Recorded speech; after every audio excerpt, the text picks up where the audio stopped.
Om Shanti. Good morning. आज 29 जुलाई 2025 प्रातमुरली ओम शांति। बाप दादा मधुबन। बाप दादा बोलছেন মিঠে মিঠে बच्चे এই শরীরের ভ্যালু তখনই যখন এর মধ্যে আত্মা প্রবেশ করে, কিন্তু সাজ সজ্জা হয়ে থাকে শরীরের, আত্মার হয় না। প্রবেশ করেছে কে? আত্মা। সাজবে কে? সাজবে তো আত্মা, কিন্তু আমরা সাজাই শরীরকে, আত্মাকে সাজাই না। আজকের মুরলির প্রশ্ন, বাচ্চারা তোমাদের কর্তব্য কি? তোমাদের কোন সেবা করতে হবে? উত্তর, তোমাদের কর্তব্য হলো নিজেদের সমজিনদের, অর্থাৎ হাম জিন্স, নর থেকে নারায়ণ, নিজেদের হাম জিন্স অর্থাৎ আমাদের মতো যারা, তাদেরকে নর থেকে নারায়ণ, নারী থেকে লক্ষ্মী বানানোর যুক্তি বলে দেওয়া। তোমাদের এখন ভারতের প্রকৃত আত্মিক সেবা করতে হবে। তোমরা জ্ঞানের তৃতীয় নয়ন পেয়েছ, তাই তোমাদের বুদ্ধি এবং আচার আচরণ অত্যন্ত রিফাইন হওয়ার প্রয়োজন। কারোর প্রতি সামান্যতম মোহ যেন না থাকে। প্রত্যেকের সঙ্গে সমান আচার আচরণ, সবাই এক পিতার সন্তান, আমরা ভাই ভাই, এমন আচরণ যেন থাকে। কারোর প্রতি সামান্যতম মোহ যেন না থাকে। এগুলোই তো লড়াই। আজকের মুরলির প্রথমে গীত বেজেছে, নয়নহীনকে পথ দেখাও প্রভু। ওম শান্তি। বাবা বলছেন ডবল শান্তি। বাচ্চারা তোমাদেরও রেসপন্স করা উচিত, ওম শান্তি। আমাদের স্বধর্ম হলো শান্তি। তোমরা এখন শান্তির জন্য কোথাও যাবেই না। মানুষ তো মনের শান্তির জন্য সাধু সন্তদের কাছেও যায়, তাই না? এখন মন বুদ্ধি তো হলো আত্মার অর্গানস। মনের মধ্যেই তো মন রয়েছে, বুদ্ধি রয়েছে। শান্তিও তো মনের মধ্যেই রয়েছে, আত্মার মধ্যেই রয়েছে। শরীরের যেমন অর্গানস রয়েছে, তেমনই মন, বুদ্ধি এবং চক্ষু। এখন এই যে চক্ষু আছে, সেটা তা নয়। বলা হয়, হে প্রভু, নয়নহীনকে পথ দেখাও। এখন প্রভু বা ঈশ্বর বলতে বাবার লাভ আসে না।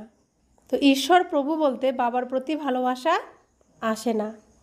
বাবার থেকে তো বাচ্চারা অবিনাশী উত্তরাধিকার পায়। এখানে তোমরা বাবার সামনে বসে আছো, তোমরা এই পড়াও পড়ো। তোমাদের কে পড়ায়? তোমরা এমন বলবে না যে পরমাত্মা বা প্রভু আমাদের পড়ায়। তোমরা বলবে আমাদের শিব বাবা পড়ান। বাবা শব্দ তো একেবারে সিম্পল, অর্থাৎ বাবা বললে সহজ। ঈশ্বর প্রভু বললে, ভগবান বললে অনেক দূর, পাওয়া যায় না।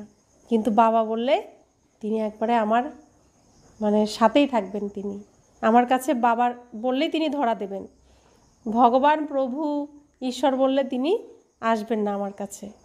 তাই বলছেন যে তোমরা বলবে আমাদের শিব বাবা পড়ান। বাবা শব্দ একদম সিম্পল, সহজ। ইনি হলেনই বাপ দাদা। আত্মাকে আত্মাই বলা হয়, তেমনি তিনি হলেন পরমাত্মা। তিনি বলেন আমি পরম আত্মা, অর্থাৎ পরমাত্মা। তিনি পরম আত্মা, অর্থাৎ তিনি সবার থেকে উপরে থাকেন, পরম স্থানে থাকেন, আর তিনি সবার আপন।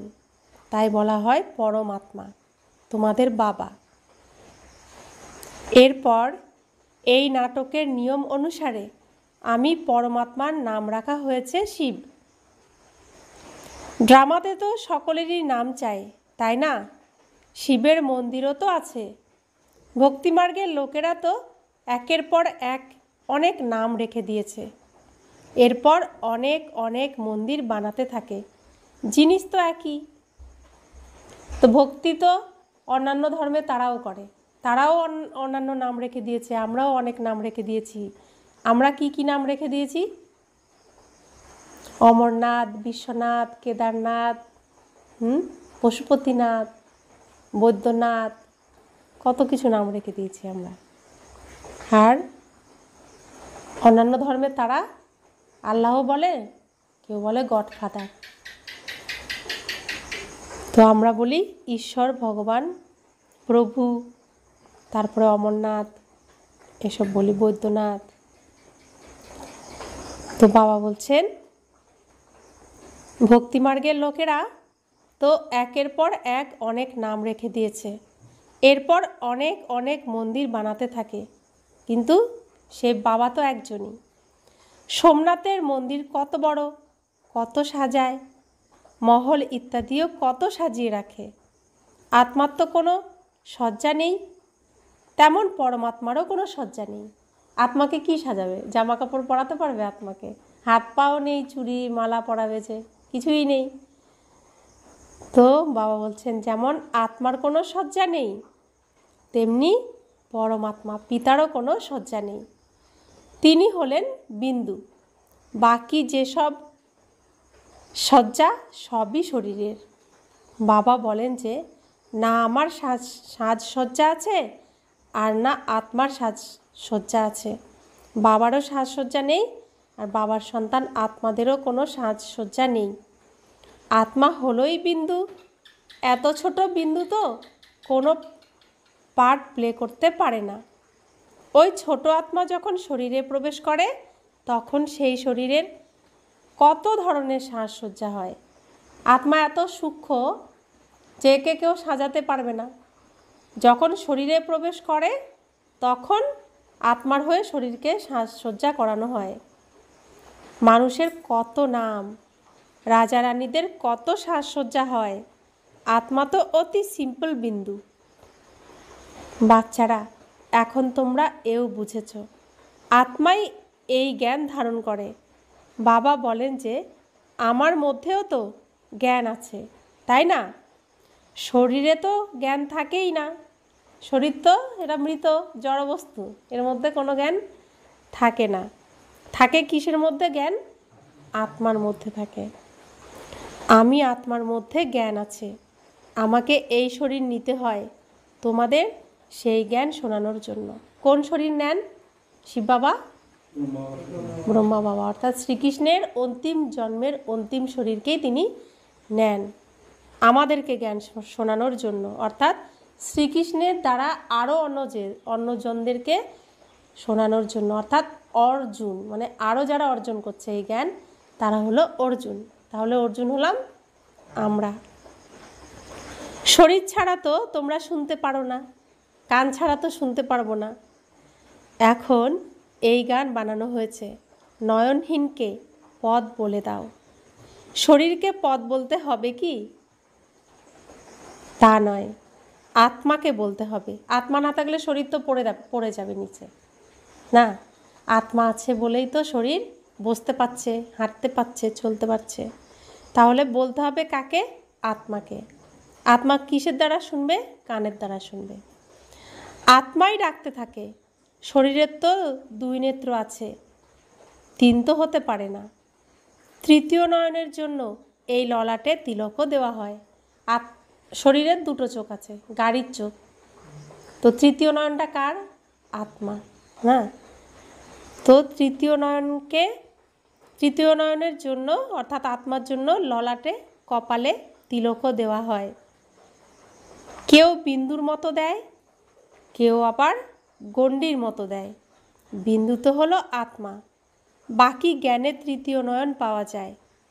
প্রথমে আত্মার এই জ্ঞানের তৃতীয় নয়ন ছিল না, কোনো মনুষ্য মাত্রেরই এই জ্ঞান নেই, তাই জ্ঞান নেত্রহীন বলা হয়। তাই বলা হয় নয়নহীনকে পথ দেখাও প্রভু। অর্থাৎ আমরা চোখ বন্ধ করেছিলাম, অজ্ঞান হয়েছিলাম না, তো এখন জ্ঞান ফিরেছে, তাই আমাদের তৃতীয় নয়ন খুলেছে। তো বাবা বলছেন যে মনুষ্য মাত্রেরই এই জ্ঞান নেই। এখন ভগবান আমাদের উপর কৃপা করেছেন, দয়া করেছেন, তো আমাদের তৃতীয় নয়ন তিনি খুলে দিয়েছেন। জ্ঞান দিয়েছেন। তো সবার তো নেই না, সেজন্য বলা হচ্ছে নয়নহীনকে পথ দেখাও প্রভু। তো বাবা বলছেন যে কোনো মনুষ্য মাত্রেরই এই জ্ঞান নেই, তাই জ্ঞান নেত্রহীন বলা হয়। বাকি এই চোখ তো সকলেরই আছে, শরীরের চোখ অর্থাৎ গাড়ির চোখ তো সকলেরই আছে। সম্পূর্ণ দুনিয়ায় কারোরই এই তৃতীয় নেত্র নেই। তোমরা হলে সর্বোত্তম ব্রাহ্মণ কুলের। যারা আমরা এখানে এসেছি, আমাদেরই শুধুমাত্র এই তৃতীয় নয়ন প্রাপ্ত হয়েছে। সেই জন্য আমরা এখানে আসতে পারছি, কারণ আমরা তৃতীয় নয়ন দিয়ে নিজেকেও চিনতে পারছি, আর পিতাকেও চিনতে পারছি, জগৎ সংসারকেও চিনতে পারছি, আমাদের সমস্ত রহস্য জানতে পারছি। তাই বাবা বলছেন তোমরা হলে সর্বোত্তম ব্রাহ্মণ কুলের সর্বোত্তম। তোমরা জানো যে ভক্তিমার্গ আর জ্ঞানমার্গের কত তফাৎ। তাহলে আগে ভক্তি করতাম, চোখ বন্ধ ছিল, তো ভূতেরা করাতো যা খুশি তাই, রাবণের মায়া আর ভূতগুলো করাতো। এখন চোখ খুলেছি নিজের, এখন জ্ঞান পেয়েছি, তাহলে এখন কি দেখছি? আমি তো এই শরীরই নই। তো আমি আগে নিজেকে, আমি শরীর দিয়ে অন্য শরীরকে পুজো করা হতো। শরীর মানেই হলো ভূত, পাঁচ তত্ত্ব। ভূত না আমাদের এই শরীরটা, পাঁচ তত্ত্ব। কিন্তু আমি তো ভূত নই, আমি আত্মা, আমি পরমাত্মার সন্তান, আমি চৈতন্য শক্তিশালী আত্মা। তাহলে এখন কত পার্থক্য? আগে ছিলাম শরীর, এখন হলাম আত্মা। দিন রাতের পার্থক্য না? তাই ভক্তি আর জ্ঞানের মধ্যে অনেক তফাৎ। তোমরা এই রচয়িতা আর রচনার আদি মধ্য এবং অন্তকে জেনে চক্রবর্তী রাজা হও। আইসিএসরাও তো কত উঁচু পদ পায়, কিন্তু এখানে কেউই এত পড়াতে এমপি ইত্যাদি হয় না। এখানে তো ভোট হয়, সেই ভোটে এমপি আদি হয়। বলছে আইসিএসরা, যারা আইসিএস পরীক্ষা দেয় তারা কত উঁচু পদ পায়, কিন্তু যারা এমপি হয় তারা তো পড়ার দ্বারা হয় না, তারা হয় ভোটের দ্বারা। এখন তোমরা আত্মারা বাবার শ্রীমত পাও, আর কেউই এমন বলবে না যে আমি আত্মাদের মত দিই। তো এখন প্রধানমন্ত্রী, রাষ্ট্রপতি সব ভোটের দ্বারা হয় না, কিন্তু লক্ষ্মীনারায়ণ কি ভোটের দ্বারা হবে? এই পড়াশোনার দ্বারা হবে না, বাবার শ্রীমতের দ্বারা। এই শ্রীমত যে পালন করবে, সেই যে মানবে, সেই হবে। তো বাবা এসে কাদের মত দেন? শরীরকে দেন না আত্মাকে দেন? তো আত্মাকেই তিনি মত দেন। বাবা বলেন আমি আত্মাদের মত দিই। ওরা তো সব হলো দেহ অভিমানী। বাবা এসেই দেহি অভিমানী হতে শেখায়। সকলেই হলো দেহ অভিমানী। বাবা এসেই দেহি অভিমানী হতে শেখান। সকলেই দেহ অভিমানী। মানুষ শরীরের প্রতি কত অহংকারী হয়। এখানে তো বাবা আত্মাদেরই দেখেন। শরীর তো বিনাশী, এক পয়সারও মূল্য নেই। পশুদের তো তবুও ছাল ইত্যাদি বিক্রি করা হয়। বাবা কি আমাদের শরীরকে দেখেন? আত্মাকে দেখেন। তাহলে মুখের ভাষা তিনি শুনবেন? তিনি মনের কথাকেই শুনবেন। মনে মনে কেউ খারাপ বললেও শুনবেন, ভালো বললেও তার কাছে ভাবটা চলে যায় মনে। তো বাবা বলছেন মানুষের শরীরের কোনো মূল্য নেই। পশুদের তো তাও চামড়া বিক্রি হয় না, মানুষের শরীর তো কোনো কাজেই আসে না। এখন বাবা এসে একে পাউন্ড তুল্য মূল্যের করেন। তো আমাদের এই একদম মূল্যহীন শরীরকে তিনি কি বানাচ্ছেন? সোনার বানাচ্ছেন না? তো পাউন্ড তুল্য বানাচ্ছেন। আর আমি আত্মা হয়ে গেছিলাম কেমন? শ্যামবর্ণ, কালো, কোনো গুণ ছিল না। এখন তিনি সেই আত্মাকে কি বানাচ্ছেন? হীরা বানাচ্ছেন না? বাচ্চারা, তোমরা জানো যে এখন আমরা সেই দেবতা তৈরি হচ্ছি, তাই এই নেশা চড়ে থাকা উচিত। কিন্তু এই নেশাও পুরুষার্থের নম্বর অনুযায়ী থাকে। ধনেরও তো নেশা থাকে, তাই না? বাচ্চারা, এখন তোমরা অনেক ধনবান হও, এখন তোমাদের অনেক উপার্জন হচ্ছে, তোমাদের মহিমাও অনেক প্রকারের হয়। তোমরা ফুলের বাগান তৈরি করো। তো আমাদের উপার্জন কিসের দ্বারা হচ্ছে?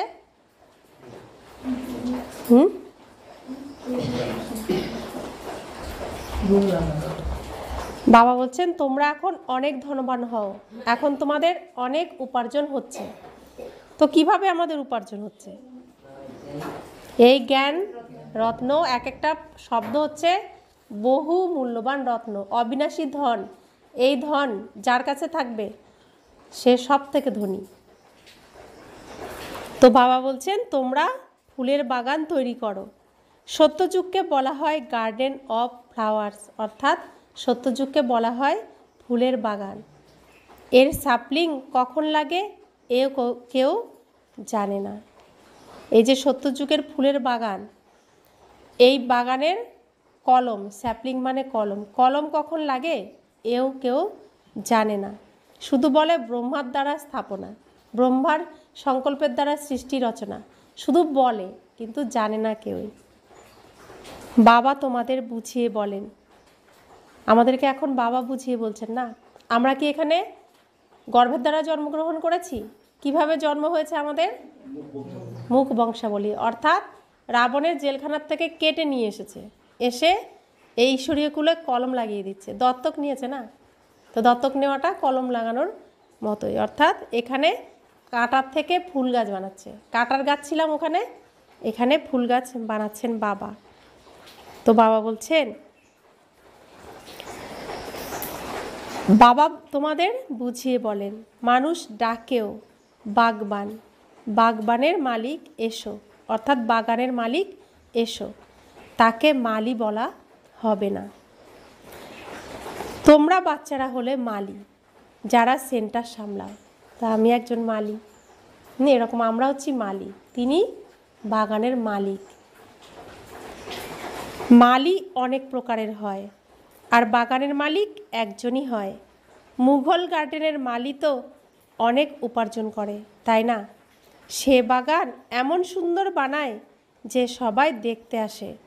মুঘলরা খুব শৌখিন ছিল। শাহজাহানের স্ত্রীর মৃত্যুর পর তার স্মৃতিতে তাজমহল বানানো হয়েছিল। কত শৌখিন মুঘলরা, খুব শৌখিন ছিল। সেই জন্য শাহজাহানের স্ত্রীর মৃত্যুর পরে তার জন্য তাজমহল বানিয়ে দিয়েছিল। সেই থেকেই তার নাম চলে আসছে। তারা কত ভালো ভালো স্মরণীয় জিনিস বানিয়েছে। তাই বাবা বুঝিয়ে বলেন মানুষের কত মহিমা হয়। মানুষ তো মানুষই, যুদ্ধে কত মানুষ মারা যায়, তারপর কি করে? কেরোসিন পেট্রোল দিয়ে পুড়িয়ে দেয়। কেউ তো এমনিতেই পড়ে থাকে, সৎকার করেই না, কোনো মানই থাকে না তখন। অর্থাৎ শরীরের কোনো মান নেই। যখন আত্মা থাকে তখন মান থাকে। তাই বাচ্চারা, এখন তোমাদের কত নারায়ণী নেশা চড়া উচিত। এই শরীরের কোনো মূল্য নেই। সত্যযুগে এই শরীরের অনেক মূল্য, সোনার শরীর। তো সেখানে এই শরীর খুব যত্ন সহকারে এর সৎকার করা হবে। এখন যেমন যুদ্ধে পড়ে থেকে সৎকারও হয় না, যেখানে সেখানে পড়ে থাকে, তেমন হবে না। তাই বাবা বলছেন এমন মূল্যবান শরীর বানানোর জন্য কত নেশা থাকা উচিত? নারায়ণী নেশা চড়া উচিত। এ হলো বিশ্বের মালিক হওয়ার নেশা। সত্যনারায়ণের কথা যখন, তখন অবশ্যই নারায়ণই হবে। এই যে সত্যনারায়ণের কথা অমরনাথের কাছে শুনছি আমরা, এর দ্বারা আমরা কি হব? নারায়ণই হব শুনে। আত্মা জ্ঞানের তৃতীয় নয়ন পায়, এই দাতা হলেন বাবা। তিজোরির কথাও আছে। এই সবের অর্থ বাবা বসে বুঝিয়ে বলেন। তো বাবার কাছে সমস্ত ভাণ্ডারের চাবি ছিল, এখন বাবা সব ভাণ্ডার খুলে দিয়েছেন। কাদের জন্য খুলে দিয়েছেন? বাচ্চাদের জন্য, যে যত পারো নিয়ে নাও। কাঙাল হয়ে গেছো না, ধনী হয়ে যাও, যত পারো নিয়ে নাও। যারা কথক তারা তো কিছুই জানে না, যারা কথা বাচক, বিভিন্ন শাস্ত্রকথা শুনিয়ে উপার্জন করে, তারা কিছুই জানে না। বাবা অমর কথাও শোনান। এখন মানুষ কত দূরে অমরনাথ দর্শনে যায়, বাবা তো এখানে এসেই শোনান, ওপরে তো শোনান না। তো পাহাড়ের উপরে অমরনাথ মন্দিরে যাওয়ার কোনো দরকার নেই, বাবা তো এখানে চলে এসছেন, যাতে বাচ্চাদের কষ্ট না হয়, ঘরের কাছে চলে এসছে না।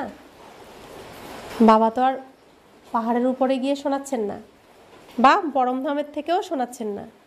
ওখানে তো তিনি বসে পার্বতীকে অমর কথা শোনায়নি। অমরনাথ মন্দিরে পার্বতীকে অমর কথা তো শোনাননি না। কোথায় শোনাচ্ছেন? প্রজাপিতা ব্রহ্মাকুমারী ঈশ্বরীয় বিশ্ববিদ্যালয়, যত সেন্টার আছে, পাঠশালা আছে, বাবা সেখানেই শুধু শোনান, স্কুলে শোনান, কোনো মন্দিরে গিয়ে তিনি শোনান না। এই কথা ইত্যাদি যা বানানো হয়েছে, এ সবই এই ড্রামাতে নির্ধারিত রয়েছে। এ আবারও হবে, যা হয়ে গেছে সামনে আবারও হবে। বাচ্চারা, বাবা বসে তোমাদের ভক্তি আর জ্ঞানের কন্ট্রাস্ট, বৈপরীত্য বুঝিয়ে বলেন। অর্থাৎ পার্থক্য কি, ভক্তি আর জ্ঞানের মধ্যে তফাৎ কি তিনি বুঝিয়ে বলেন। তফাৎ আছে কি নেই? রাত দিনের তফাৎ, তাই না? ভক্তি করেছি, শরীর করেছে, শরীরের দ্বারা, আর জ্ঞান অর্জন করছে কে? আত্মা। দিন আর রাতের পার্থক্য। তো বাবা বলছেন, তোমরা এখন জ্ঞানের তৃতীয় নেত্র পেয়েছ, এমন তো বলে, হে প্রভু, অন্ধকে পথ বলে দাও। ভক্তিমার্গে মানুষ ডাকতে থাকে, বাবা এসে তৃতীয় নেত্র প্রদান করেন, যা তোমরা ছাড়া আর কেউই জানে না। কারোর চোখ খুব সুন্দর হয়, তাতে পুরস্কারও পায়, মিস ইন্ডিয়ার বা মিস অমুক। চোখ সুন্দর, নাক সুন্দর, দাঁত সুন্দর, ঠোঁট সুন্দর, শরীরের সৌন্দর্যের জন্য মিস ইন্ডিয়া বা মিস অমুক হয়ে যায়, পুরস্কারও পায়। বাচ্চারা, বাবা তোমাদের এখন কি থেকে কি বানাচ্ছেন? তো বাবা কোন পুরস্কার দেবেন? কি থেকে কি বানাচ্ছেন? আত্মাকে সুন্দর বানাচ্ছেন। আত্মার চোখ কি কি? মন আর বুদ্ধি। সেই চোখকে সুন্দর বানাচ্ছেন তিনি, জ্ঞান অঞ্জন দিয়ে সাজাচ্ছেন না চোখকে। তাহলে তিনি আমাদেরকে কি বানাবেন? বাবা বলছেন, ওখানে তো দেবী দেবতাদের ন্যাচারাল বিউটি থাকে, ওখানে বিউটি পার্লার লাগে না। বাবা এত সাজিয়ে দেন যে ন্যাচারাল সুন্দর হয়ে যায়। মিস ইন্ডিয়া ঘোষণা করতে হয় না, প্রত্যেকেই মিস ওয়ার্ল্ড, পুরো পৃথিবীর মালিক থাকি না, মিস ওয়ার্ল্ড, ইন্ডিয়া না। কৃষ্ণের এত মহিমা কেন? কেননা তিনি সব থেকে সুন্দর তৈরি হন, তাই তো সব থেকে বেশি ভালোবাসা শ্রীকৃষ্ণই পায়, সবার মনের মন কেড়ে নিয়েছে একবারে। তিনি 1 নম্বরে কর্মাতীত অবস্থা পান, তাই 1 নম্বরে তার মহিমা আছে। এও বাবা বসেই বুঝিয়ে বলেন। বাবা বারবার বলেন, বাচ্চারা, মন মনা ভব, মনে মনে এসব চিন্তন করো, দেখবে ভেতর থেকে সব বেরিয়ে আসছে, বাইরের দিকে তাকালে কিছুই পাওয়া যাবে না। তাই মনে মনে মন্থন করো। হে আত্মারা, নিজের বাবাকে স্মরণ করো। বাচ্চাদের মধ্যেও তো নম্বরের ক্রমানুসারে তো আছেই, তাই না? লৌকিক বাবারও যদি 5 বাচ্চা থাকে, তাদের মধ্যেও যে খুব বুদ্ধিমান, তাকে 1 নম্বরে রাখবে। মালার দানা তো হলো, তাই না? 5টা মালার দানা, তার মধ্যে 1 নম্বরে তো কোনো না কোনো বাচ্চা থাকবে। তো আমরাও শিব বাবার গলার মালার দানা, প্রত্যেক বাচ্চাই বাবার গলার মালার দানা। কিন্তু সামনে কাদেরকে রাখবে? যারা তার কথা শুনবে, বুদ্ধিমান, তাই না? তা আমরা বুদ্ধিমান তো, তাই আমাদেরকে তিনি তার কাছেই রাখবেন। তাহলে পরমধামে সবার তো সিট আছে বসার, আমরা কোথায় থাকবো? বাবার কাছে থাকবো। আর এই পৃথিবীতে কার কাছে থাকবো? শ্রীকৃষ্ণের কাছে কাছে থাকবো। বাবা শ্রীকৃষ্ণের উপর আমাদের দায়িত্ব দিয়েছেন, তাই মন্দিরের পাশে দেখুন সবার বাড়িঘর শ্রীকৃষ্ণের পাশেই, তাই না? বলা হবে এ 2য় নম্বর আর এ 3য় নম্বর, এরকম কখনো হয় না। বাবার ভালোবাসাও নম্বর অনুসারেই হয়।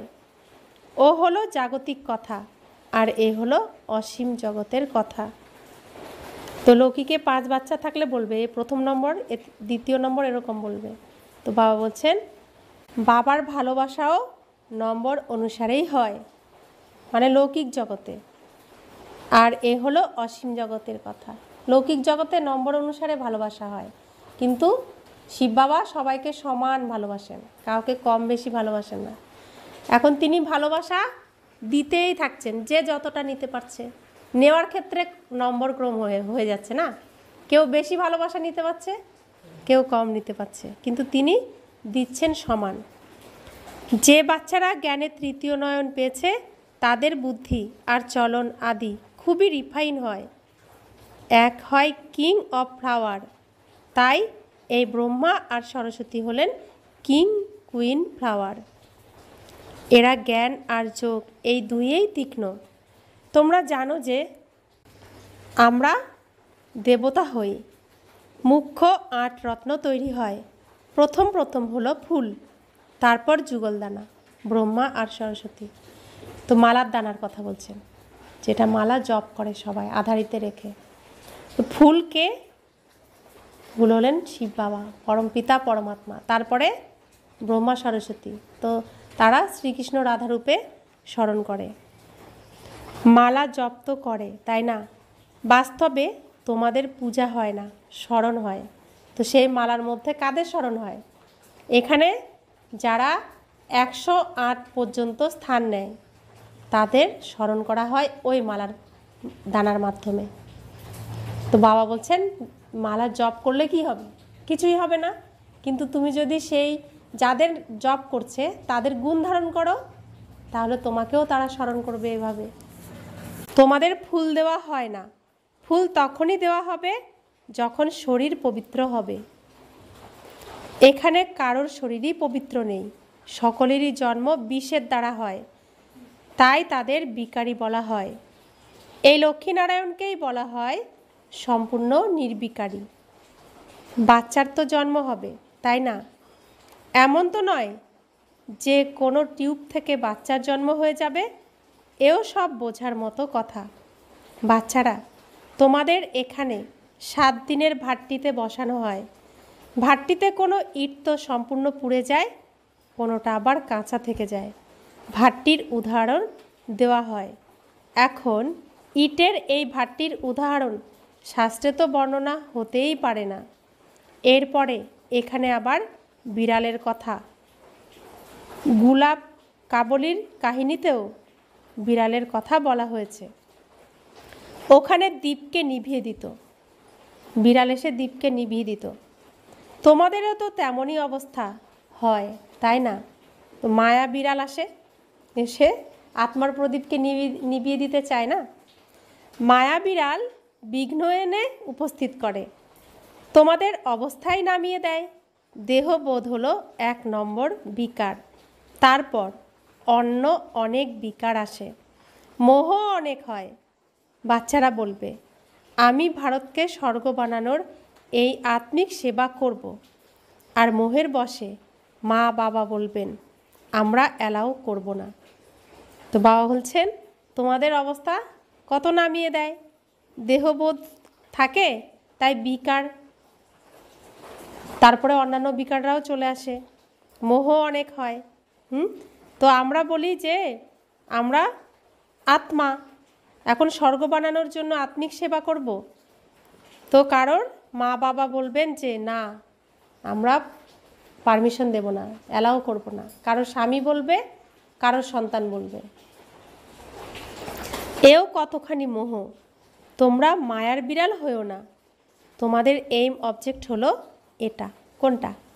লক্ষ্মীনারায়ণ হওয়া। বাবা এসে আমাদের মানুষ থেকে দেবতা, নর থেকে নারায়ণ বানান। তোমাদেরও দায়িত্ব হলো অন্য আত্মাদের সেবা করা, ভারতের সার্ভিস করা। তো শ্রেষ্ঠ কর্মের দায়িত্ব বাবা দিয়েছেন। কোন শ্রেষ্ঠ কর্ম, কোন দায়িত্ব দিয়েছেন বাবা? আত্মাদের সেবা করা, ভারতের সার্ভিস করা, শরীরের নয়, আত্মাদের সার্ভিস করা।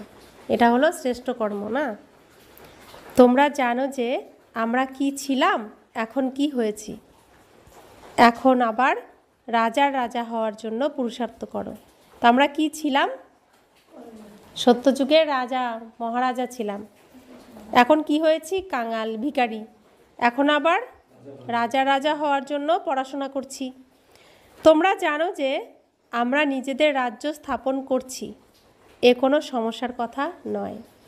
তা আমরা এখন পড়াশোনার দ্বারা, জ্ঞানের দ্বারা রাজ্য স্থাপন করছি। নিজেদের, প্রত্যেকে নিজের নিজেরটাই করছে, কেউ কারোরটা করছে না। এখানে কোনো সমস্যা, কোনো কথাই নেই। বিনাশের জন্য ড্রামাতে যুক্তি রচনা করা হয়েছে। এর পূর্বেও মুসল বা মিসাইলের দ্বারা লড়াই হয়েছিল। কোন সময় হয়েছিল? মিসাইলের যুদ্ধ, মুসলের যুদ্ধ কোন সময় হয়েছিল? 5000 বছর আগে, সঙ্গম যুগে, যার বর্ণনা ভাগবত গীতা রূপে বর্ণনা করা হয়েছে। তো সেটা আবারও হচ্ছে, আবারও বর্ণনা করা হবে। তোমরা যখন সম্পূর্ণ তৈরি হয়ে যাবে, সবাই ফুলে পরিণত হয়ে যাবে, তখনই বিনাশ হবে। কেউ হলো ফুলের রাজা, কেউ গোলাপ, কেউ আবার বেলি। কেউ ফুলের রাজা গোলাপ, কেউ আবার বেলি ফুল। প্রত্যেকেই নিজেকে খুব ভালোভাবে বুঝতে পারে যে আমরা আকন্দ ফুল নাকি অন্য ফুল।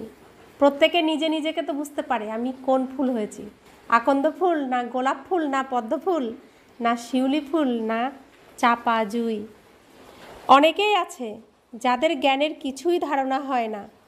নম্বরের ক্রমানুসার তো হবে, তাই না? হয় একেবারে হাইয়েস্ট, না হলে একেবারে ওয়েস্ট।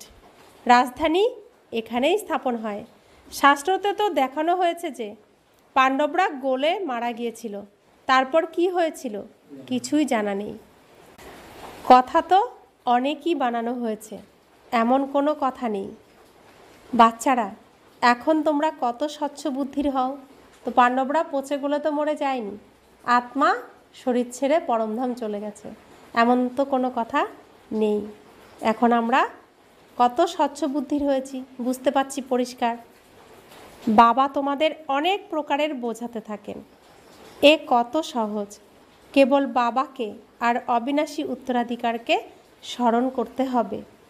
বাবা বলেন যে আমিই হলাম পতিত পাবন। তোমাদের আত্মা আর শরীর দুই পতিত। আমরা পতিত বলেই তিনি চির পাবন থাকেন, আমাদেরকে পাবন বানানোর জন্য। আর তিনি পতিত শরীরে আসেন আমরা পতিতদেরকে, আমি পতিতকে পাবন বানানোর জন্য। এখন তোমাদের পবিত্র হতে হবে। তিনি শুদ্ধ পবিত্র চিরকাল, তিনি সদা সুন্দর। তিনি নোংরা মাখতে রাজি হয়েছেন আমাকে সুন্দর বানানোর জন্য। আমাকে তাহলে কি করতে হবে? তো বাবা বলছেন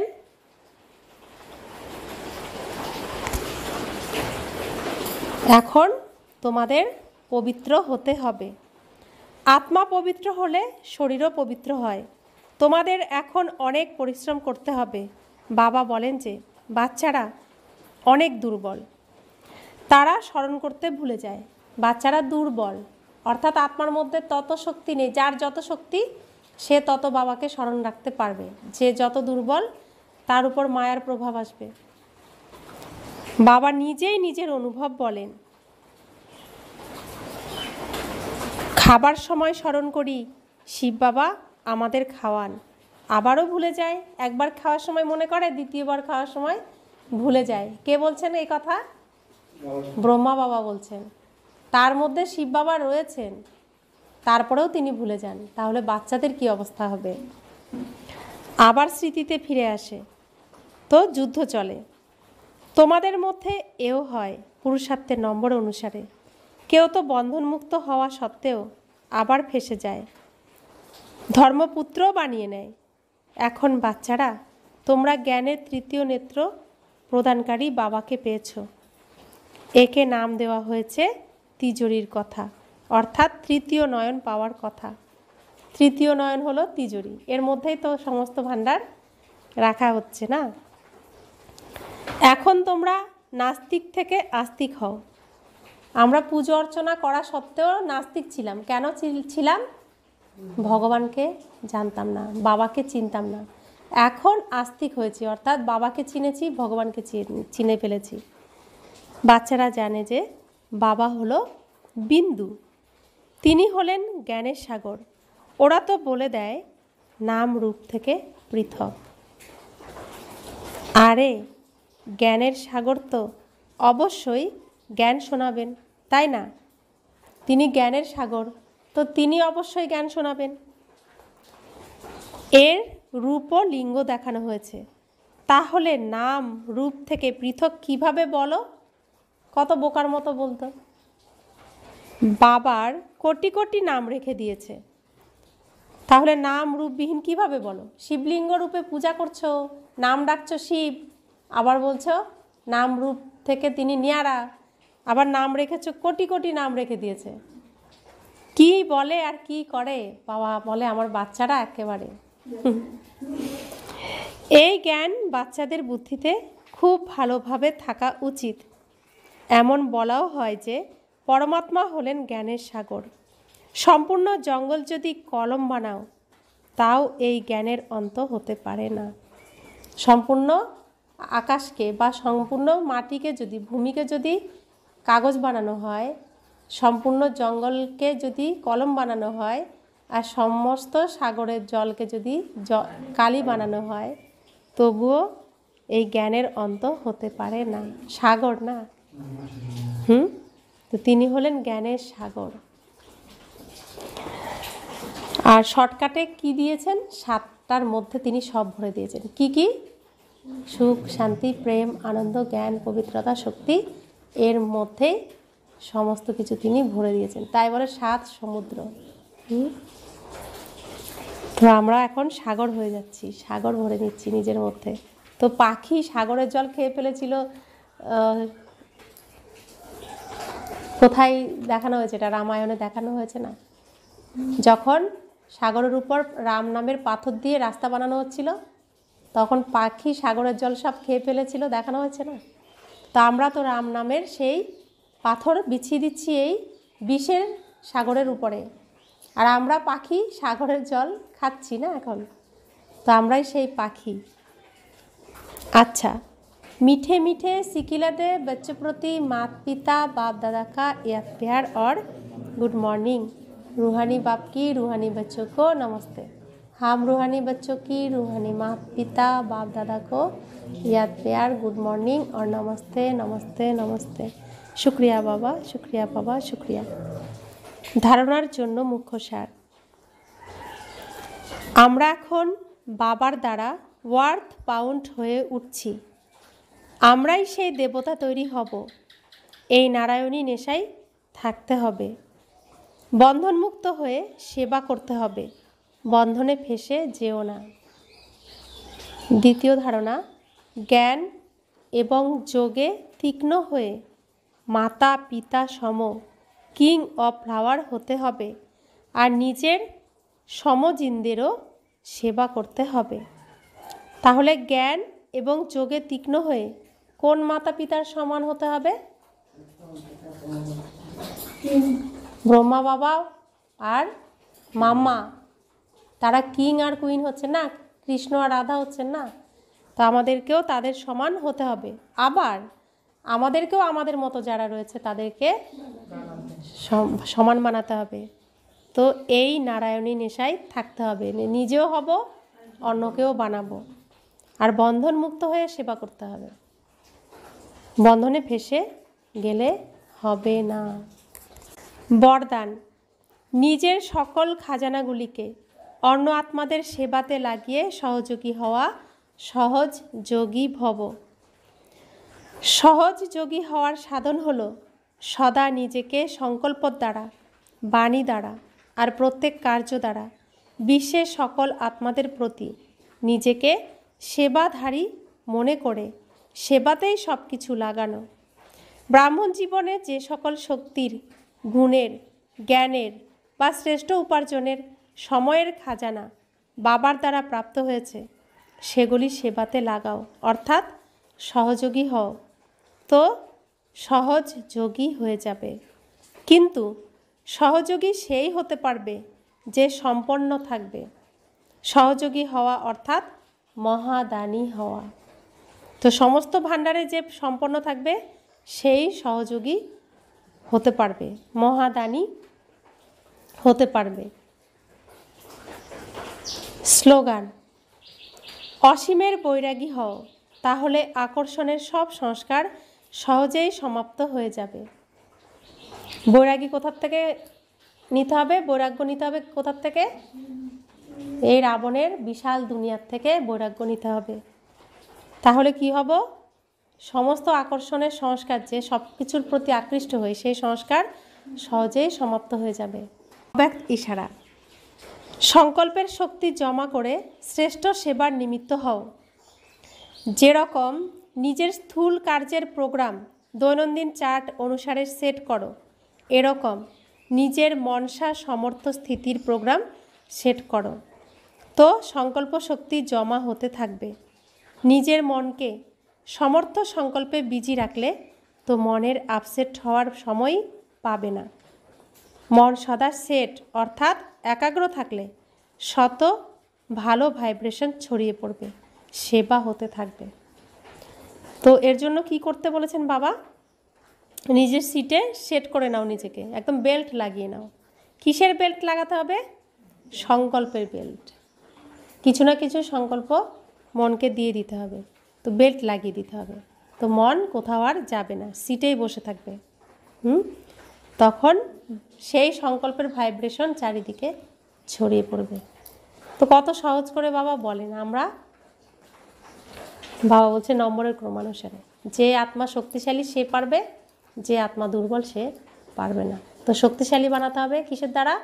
বাবা স্মরণ করলেই শুধুমাত্র শক্তিশালী হওয়া সম্ভব। তাই যত পারো স্মরণ করো। ব্রহ্মা বাবা কি শিখিয়ে দিলেন আজকে? যে আমিও তো ভুলে যেতাম, খেতে বসেছি, বাবাকে খাওয়াচ্ছি, তো ব্রহ্মা বাবার মাধ্যমেই শিব বাবা খাচ্ছেন, কিন্তু তবুও একবার খেয়ে দ্বিতীয়বার ভুলে যান। তো ব্রহ্মা বাবা যদি ভুলে যান, বাচ্চাদের কি হবে? তাই বাবা বলছেন আমিও তো ভুলে যেতাম, আবার স্মৃতি নিয়ে আসতাম যে বাবাকে খাওয়াতে হবে, বাবা তো আমার সাথেই রয়েছেন। তো তোমরাও সেভাবে নিজেকে তৈরি করো। তো সহজভাবে বলে দেন না। তো এর জন্য আমাদের ব্রহ্মা বাবাও কি নিরাকারী, নিরহংকারী, নির্বিকারী, শিব বাবার নাম্বার 1 সন্তান। তো আমরাও নিরাকারী, নিরহংকারী, নির্বিকারী। ব্রহ্মা বাবা যদি নিরহংকারী না হতেন তো অকপটে বলতে পারতেন আমিও ভুলে যাই, স্বীকার করতেন না, না? তো বাচ্চাদের শেখানোর জন্য তিনি সত্যই বলেন, সবসময় সত্যই শেখান। তো আমরাও সেভাবেই নিজেকে কুইন ফাদার আর কিং, কুইন মাদার আর কিং ফাদারের মতো হয়ে যাব। বাবা সেই লক্ষ্যই দিয়েছে না। ওম শান্তি।